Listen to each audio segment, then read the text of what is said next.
look for ashwagandha in capsule, powder, or tincture form. Pick a form that suits your comfort level. A powder or tincture may be ideal if you do not like swallowing pills. Make sure the first ingredient on the label is ashwagandha. Read over the ingredients list to confirm there are no dyes, colorings, additives, or preservatives in the product. You want to buy a product that is as pure as possible. Confirm the supplier is legitimate and reputable. Make sure there is clear contact information for the supplier listed on the label. Check that the supplier is highly rated online and has positive reviews by consumers. Ask your doctor about taking ashwagandha. Ashwagandha can be used as a dietary supplement and to treat issues like chronic pain, arthritis, ulcers, and mood swings. It can also be used as a sleep aid.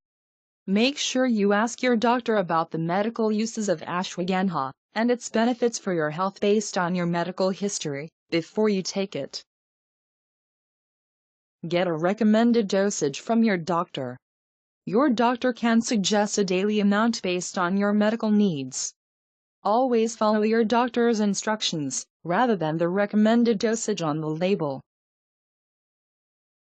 Have hot milk or water with powdered ashwagandha.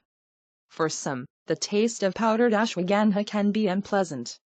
Try mixing 1 to 2 teaspoons, 4.9 to 9.9 milliliters, of powdered ashwagandha in 1 to 2 cups of hot milk or boiling water to mask the taste.